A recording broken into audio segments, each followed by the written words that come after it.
Hi hello everyone, welcome back to my simple and tasty recipe channel. ನಾನು ಇವತ್ತಿನ ವಿಡಿಯೋದಲ್ಲಿ special day ಇರೋದ್ರಿಂದ ಶಿವರಾತ್ರಿ ಹಬ್ಬದ ಸ್ಪೆಷಲ್ ಸಾಮಾನ್ಯವಾಗಿ ಉದ್ದಕ್ಕಿ ತಂಬಿಟ್ಟನ್ನು ಮಾಡ್ತಾರೆ. ಸೊ ನಮ್ಮಲ್ಲಿ ನಾನಿವತ್ತು ಊರ್ಗಡ್ಲೆ ತಂಬಿಟ್ಟನ್ನು ಮಾಡ್ತಾಯಿದ್ದೀನಿ. ಹೇಗೆ ಮಾಡೋದಂತ ತೋರಿಸ್ತೀನಿ. ಅದಕ್ಕೆ ಮುಂಚೆ ನೀವು ನನ್ನ ಚಾನಲನ್ನು ಸಬ್ಸ್ಕ್ರೈಬ್ ಮಾಡ್ಕೊಳ್ಳಿ, ಹಾಗೆ ಬೆಲ್ ಐಕಾನ್ ಪ್ರೆಸ್ ಮಾಡಿ, ವಿಡಿಯೋಗೊಂದು ಲೈಕ್ ಕೊಡಿ, ಹಾಗೆ ಶೇರ್ ಕೂಡ ಮಾಡಿ ಅಂತ ಹೇಳ್ತಾ ಈ ಒಂದು ವಿಡಿಯೋನ ಸ್ಟಾರ್ಟ್ ಮಾಡ್ತಾ ಇದ್ದೀನಿ. ಅದಕ್ಕೆ ಮುಂಚೆ ನಿಮ್ಮ ಎಲ್ಲರಿಗೂ ಶಿವರಾತ್ರಿ ಹಬ್ಬದ ಶುಭಾಶಯಗಳು ಅಂತ ಹೇಳ್ತಾ ಈ ಒಂದು ವಿಡಿಯೋನ ಸ್ಟಾರ್ಟ್ ಮಾಡ್ತಾ ಇದ್ದೀನಿ.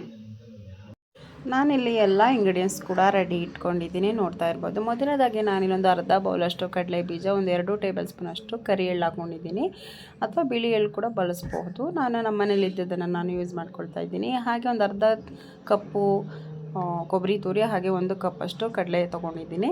ನೆಕ್ಸ್ಟು ಒಂದು ಈಕ್ವಲ್ ಆಗೇ 1 ಕಪ್ಪು ಪುಡಿ ಬೆಲ್ಲ ತೊಗೊಂಡಿದ್ದೀನಿ, ನಾನು ಕಪ್ಪು ಬೆಲ್ಲ ತೊಗೊಂಡಿರೋದು. ನೆಕ್ಸ್ಟ್ ನಾನಿಲ್ಲಿ ಒಂದು ಬಾಣಲೆಯನ್ನು ಇಟ್ಕೊಂಡು, ಬಾಣಲೆ ಬಿಸಿಯಾದ ನಂತರ ಕಡಲೆ ಬೀಜವನ್ನು ಸೇರಿಸ್ಕೊಂಡು ರೋಸ್ಟ್ ಮಾಡ್ಕೊಳ್ತಾ ಇದ್ದೀನಿ. ಡ್ರೈ ರೋಸ್ಟ್ ಚೆನ್ನಾಗಿ ಮಾಡ್ಕೊಬೇಕಾಗುತ್ತೆ. ಸ್ವಲ್ಪ ಲೋ ಫ್ಲೇಮಲ್ಲೇ ಇಟ್ಕೊಂಡು ಮಾಡ್ಕೊಬೇಕು. ತುಂಬಾ ಚೆನ್ನಾಗಿ ಅದು ರೋಸ್ಟ್ ಆಗಬೇಕು ಅಂತಲೇ ಹೇಳ್ಬೋದು.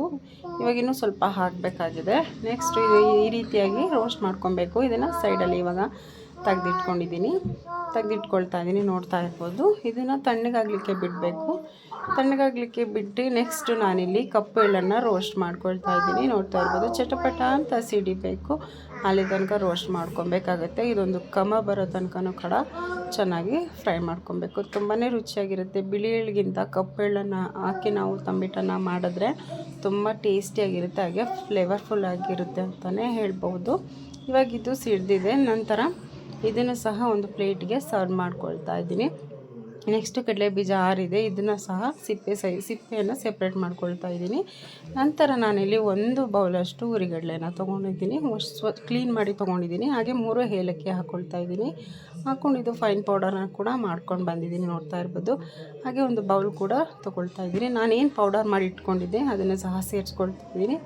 ಹಾಗೆ ರೋಸ್ಟ್ ಮಾಡಿ ಇಟ್ಕೊಂಡಿರುವಂತಹ ಎಳ್ಳು, ಹಾಗೆ ಒಂದು ಅರ್ಧ ಕಪ್ಪು ಒಣ ಕೊಬ್ಬರಿಯನ್ನು ಬಳಸ್ತಾ ಇದ್ದೀನಿ. ಹಾಗೆ ನಾನು ಇಲ್ಲಿ ಒಂದು ಸ್ವಲ್ಪ ತರಿಯಾಗಿ ಪೌಡರನ್ನು ಮಾಡ್ಕೊಂಡು ಬಂದಿದ್ದೀನಿ, ಈ ಒಂದು ಕಡಲೆ ಬೀಜವನ್ನು ಅಂತಲೇ ಹೇಳ್ಬೋದು. ಅದನ್ನು ಸಹ ಸೇರಿಸ್ಕೊಂಡು 3 ಸಹ ನೀಟಾಗಿ ಮಿಕ್ಸ್ ಮಾಡ್ಕೊಬೇಕಾಗುತ್ತೆ.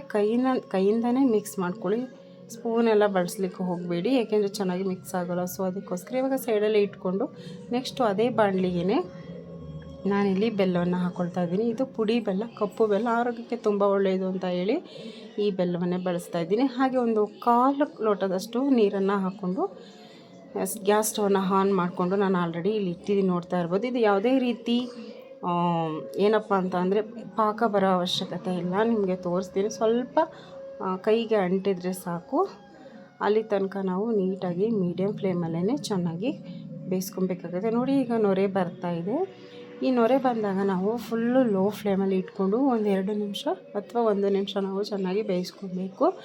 ಆ ಥರ ಬೇಯಿಸೋದ್ರಿಂದ ಫ್ಲೇವರ್ ಕೂಡ ಚೆನ್ನಾಗಿರುತ್ತೆ. ಹಾಗೆ ನೋಡಿ, ಈ ಥರ ಅಂಟ್ತಾ ಇದೆ. ಇನ್ನೂ ಸ್ವಲ್ಪ ಅಂಟಬೇಕು. ಅಲ್ಲಿ ತನಕ ನಾವು ಬೆಲ್ಲವನ್ನು ಬೇಯಿಸ್ಕೊಬೇಕಾಗತ್ತೆ. ನೋಡಿ, ಈ ರೀತಿ ಸ್ವಲ್ಪ ಕೈಗೆ ಅಂಟಬೇಕು, ಅಂದರೆ ಎಳೆ ಪಾಕ ಬರೋ ಅವಶ್ಯಕತೆ ಇಲ್ಲ. ನೆಕ್ಸ್ಟು ಇವಾಗಿದ್ದು ಬಂದಿದೆ. ನೆಕ್ಸ್ಟು ಗ್ಯಾಸ್ ಸ್ಟವನ್ನು ಆಫ್ ಮಾಡಿಕೊಂಡು ಸಡನ್ನಾಗಿ ಹಾಕ್ಕೊಳ್ತಾ ಇದ್ದೀನಿ, ನೋಡ್ತಾ ಇರ್ಬೋದು. ಇದನ್ನು ಯಾವುದೇ ರೀತಿ ಫಿಲ್ಟ್ರ್ ಮಾಡೋ ಅವಶ್ಯಕತೆ ಇಲ್ಲ, ಇದು ಕ್ಲೀನಾಗಿರುತ್ತೆ ಬೆಲ್ಲ. ಸೊ ನೋಡಿಕೊಂಡು ನಾವು ಸ್ವಲ್ಪನೇ ಹಾಕ್ಕೊಂಡು ಕಲಿಸ್ಕೊಬೇಕಾಗುತ್ತೆ. ಸ್ಪೂನಿನ ಸಹಾಯದಿಂದ ಕಲಿಸ್ಕೊಳ್ಳಿ. ಕೈಗೆ ತುಂಬ ಸುಡುತ್ತೆ ಪಾಕ ಅಂತಲೇ ಹೇಳ್ಬೋದು. ನೀಟಾಗಿ ಮಿಕ್ಸ್ ಮಾಡ್ಕೊಬೇಕಾಗುತ್ತೆ. ಈ ಮಿಕ್ಸ್ ಮಾಡ್ತಾ ಇರಬೇಕಾದ್ರೆ ಆ ಫ್ಲೇವರ್ ಹಂಗೆ ಎಷ್ಟು ಚೆನ್ನಾಗಿರುತ್ತೆ ಅಂದರೆ ಅಷ್ಟು ಸೂಪರಾಗಿರುತ್ತೆ. ನೆಕ್ಸ್ಟ್ ನಾನಿಲ್ಲಿ ಕೈನ ಸಹಾಯದಿಂದ ನೀಟಾಗಿ ಅದನ್ನು ಮಿಕ್ಸ್ ಮಾಡ್ಕೊಳ್ತಾ ಇದ್ದೀನಿ, ನೋಡ್ತಾ ಇರ್ಬೋದು. ಇದೊಂಥರ ಏನಪ್ಪ ಅಂತ ಅಂದರೆ ಸಾಂಪ್ರದಾಯಿಕವಾದ ಸ್ವೀಟ್ ಅಂತಲೇ ಹೇಳ್ಬೋದು. ಈ ಒಂದು ತಂಬಿಟ್ಟು, ಹುರಿಗಡಲೆ ತಂಬಿಟ್ಟು ಲಾಸ್ಟ್ ವೀಡಿಯೋದಲ್ಲಿ ನಾನು ಹುರಿದಕ್ಕಿ ತಂಬಿಟ್ಟು ತೋರಿಸಿದ್ದೆ. ಈ ವಿಡಿಯೋದಲ್ಲಿ ನಾನು ಹುರಿಗಡಲೆ ತಂಬಿಟ್ಟನ್ನು ತೋರಿಸ್ತಾ ಇದ್ದೀನಿ. ನೀವು ಒಮ್ಮೆ ಮನೆಯಲ್ಲಿ ಟ್ರೈ ಮಾಡಿ. ಇದೇ ರೀತಿ ನಾನು ಎಲ್ಲವನ್ನು ಉಂಡೆಗಳನ್ನು ಕಟ್ಕೊಂಡು ಪ್ಲೇಟ್ಗೆ ಹಾಕ್ಕೊಳ್ತಾ ಇದ್ದೀನಿ. ನೀವು ಒಮ್ಮೆ ಟ್ರೈ ಮಾಡಿ ಅಂತ ಹೇಳ್ತಾ, ಮನೆಯಲ್ಲಿ ನನ್ನ ಚಾನಲನ್ನು ಯಾರೆಲ್ಲ ಸಬ್ಸ್ಕ್ರೈಬ್ ಮಾಡ್ಕೊಂಡಿಲ್ಲ ದಯವಿಟ್ಟು ಸಬ್ಸ್ಕ್ರೈಬ್ ಮಾಡ್ಕೊಳ್ಳಿ. ಹಾಗೆ ಕಮೆಂಟ್ ಬಾಕ್ಸಲ್ಲಿ ಹೇಗಿತ್ತು ಅಂತ ತಿಳಿಸಿ ಅಂತ ಹೇಳ್ತಾ ನೆಕ್ಸ್ಟ್ ವೀಡಿಯೋದಲ್ಲಿ ಸಿಗ್ತೀನಿ. ಅಲ್ಲಿ ತನಕ take care, bye. Thank you so much.